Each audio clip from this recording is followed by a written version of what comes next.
بسم اللہ الرحمن الرحیم۔ السلام علیکم۔ یہ ایک پراسرار سا عمل تھا جس میں سے لڑکی کو گزارا جا رہا تھا۔ اس کے گرد اس عمر کی لڑکیاں ناچتی اور گاتی رہتی تھی۔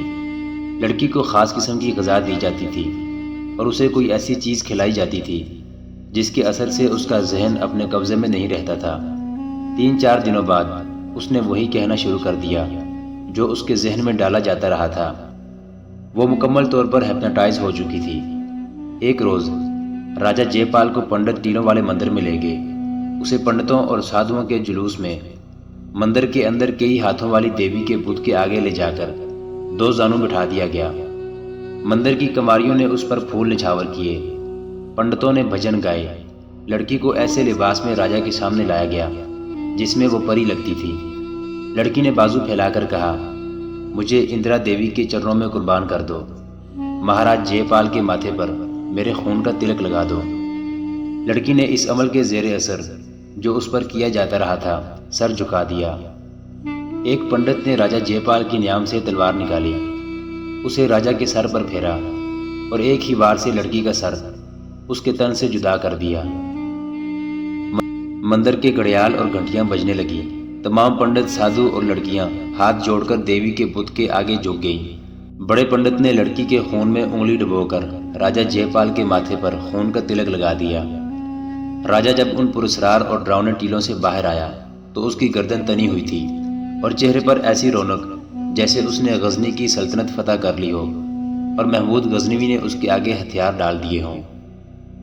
اس نے اسی روز جلے ہوئے سامان کی کمی پوری کرنے کے احکام جاری کر دیے جو اتنے سخت تھے کہ اس کی ریاست کے گھر خالی ہو گئے۔ یہاں اتنا ہی اناج رہنے دیا گیا کہ وہ صرف زندہ رہ سکیں۔ ہندو ریاست تو پہلے ہی راجہ کا خزانہ بھر رہی تھی۔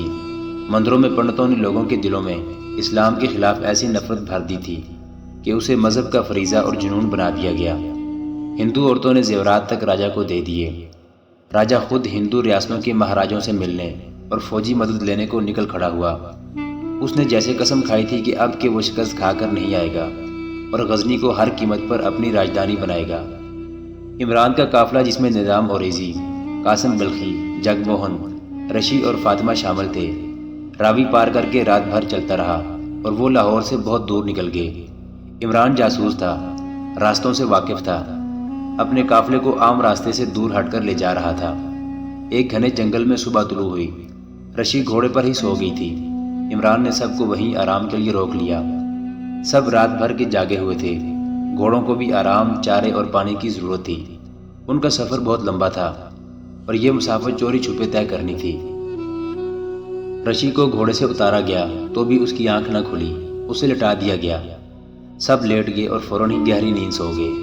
کچھ دیر بعد فاطمہ نے عمران بلال جی کو جگایا اور اسے پرے لے گئی۔ تم اس ہندو لڑکی کو بھی ساتھ لے جا رہے ہو اور مجھے بھی، فاطمہ نے کہا۔ میرا مستقبل کیا ہوگا؟ اس وقت میرے سامنے سلطنت غزنی کا مستقبل ہے، عمران نے جواب دیا۔ اپنے ملک میں پہنچ کر تمہارے مستقبل کے لیے سوچوں گا، میرے فرض کے راستے میں نہ آؤ۔ میرے دل میں وہم بھر گیا ہے اور یہ مجھے ڈرا رہا ہے، فاطمہ نے کہا۔ تم اپنے ملک کا فرض ادا کر رہے ہو۔ میں نے تمہاری جو مدد کی ہے وہ تمہاری خاطر کی ہے۔ میں نے جو گناہ تمہیں حاصل کرنے کے لیے کیا تھا اس کا کفارہ اسی طرح ادا کیا ہے جس طرح تم نے کہا تھا۔ میں یہ دیکھ رہی ہوں کہ تمہیں رشی مل گئی ہے مگر تم مجھے نہیں مل سکو گے، اسے تم اپنے لیے لے جا رہے ہو۔ کیا تمہاری روح کو چین نہیں آیا؟ عمران بلال نے پوچھا۔ یہی رشی تمہیں چڑیل بن کر ڈراتی رہی ہے، اب یہ تمہارے ساتھ ہے، تمہیں اس سے ڈر تو نہیں آتا؟ تمہاری روح پر اب گناہ کا کوئی بوجھ نہیں رہا۔ میرے ساتھ روح کی باتیں نہ کرو عمران، فاطمہ نے نیند اور تذبذب سے بوجھل آواز میں کہا۔ میرا جسم بیچا گیا تھا، مجھے یہی بتایا گیا ہے کہ جو کچھ ہے جسم ہے۔ سنو فاطمہ، عمران نے جھنجھلا کر کہا، معلوم ہوتا ہے ہماری راہیں جدا اور ہماری منزلیں جدا ہیں۔ میں تمہیں اپنا بھید بتا دیتا ہوں۔ میں خدا کی راہ میں لڑنے والا سپاہی ہوں، میں تمہارے ملک کا رہنے والا نہیں۔ میں غزنی کے علاقے کا باشندہ ہوں اور میں غزنی کا جاسوس ہوں۔ یہ دونوں مسلمان اس فوج کے عہدیدار ہیں جس نے راجہ جے پال کو دوبارہ شکست دی ہے۔ یہ دونوں پکڑے گئے تھے اور لاہور میں راجہ کی قید میں تھے۔ میں نے انہیں فرار کرایا ہے۔ تم جسم کے حسن اور جسم کی خواہشات پر قربان ہوئی جا رہی ہو، ہم جسمانی خواہشات قربان کر چکے ہیں۔ یہ بہن بھائی ہندو ہیں اور اپنے مذہب سے منحرف ہو چکے ہیں۔ یہ فرض بھی میں نے اپنے اوپر لے لیا تھا کہ انہیں کفر سے نکالوں۔ اب تمہیں ثابت کرنا ہے کہ اسلام ایک عظیم مذہب ہے۔ اب جسم کی باتیں چھوڑ دو۔ ہم دشمن کے ملک سے گزر رہے ہیں، موت ہمارے تعاقب میں ہے۔ تمہیں اپنے مذہب کی عظمت پر قربان ہونے کے لیے تیار رہنا چاہیے۔ عمران جذباتی انداز سے حقیقت کی باتیں کر رہا تھا، مگر فاطمہ کے چہرے پر اکتاہٹ سی تھی، جیسے عمران کی بات اس کی سمجھ سے بالا ہو یا وہ سمجھنا ہی نہ چاہتی ہو۔ اس کے خیالوں میں اپنا ماضی تھا جس میں وہ عمران کے حال اور غزنی کے مستقبل کو فنا کرنے پر تلی ہوئی تھی۔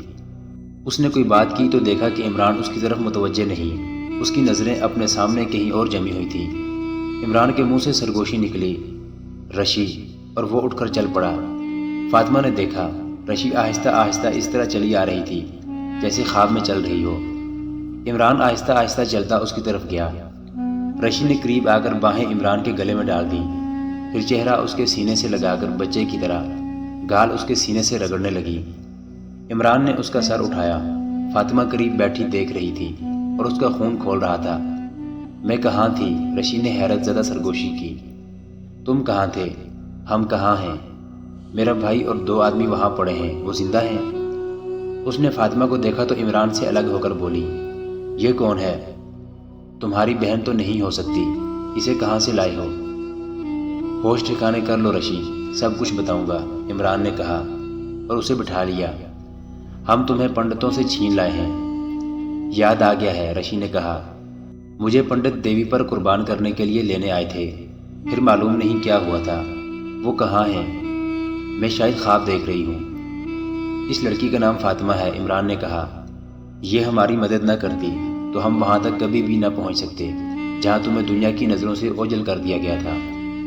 عمران بلادری نے اسے تفصیل سے بتا دیا کہ اسے پنڈت کس طرح اور کہاں لے گئے تھے اور اسے وہاں سے آزاد کرانے کے لیے کس طرح فاطمہ کو استعمال کیا گیا تھا۔ عمران نے یہ بھی اسے بتا دیا کہ فاطمہ ایسے بوڑھے خاوند سے بھاگی ہے جس کی پہلے ہی 2 بیویاں ہیں۔ رشی کو فاطمہ اس لحاظ سے تو اچھی لگی کہ اس نے اسے موت کے منہ سے بچایا ہے، مگر اس کی عمر، اس کی شکل و صورت اور جسم کا حسن دیکھ کر رشی کے دل میں عمران کے متعلق وسوسے پیدا ہو گئے۔ وہ فاطمہ کو شک کی نگاہوں سے دیکھنے لگی۔ اتنے میں نظام اوریزی اور جگموہن آ گئے۔ وہ رشی کو ڈھونڈ رہے تھے۔ رشی کے دماغ سے اس دوائی کا اثر اتر چکا تھا جو اسے ٹیلوں والے مندر میں پلائی جاتی رہی تھی۔ اسے بالکل یاد نہیں تھا کہ وہ کہاں رہی ہے اور اس کے ساتھ کیا سلوک ہوتا رہا ہے۔ دوستو، عمران نے کہا، ہمارے سامنے بڑی ہی لمبی اور بڑی خطرناک مسافت ہے۔ میرے پاس سونے کے کچھ سکے ہیں جو راستے میں کام آئیں گے، لیکن ہم جنگل سے ہی پانی اور خوراک حاصل کرنے کی کوشش کریں گے۔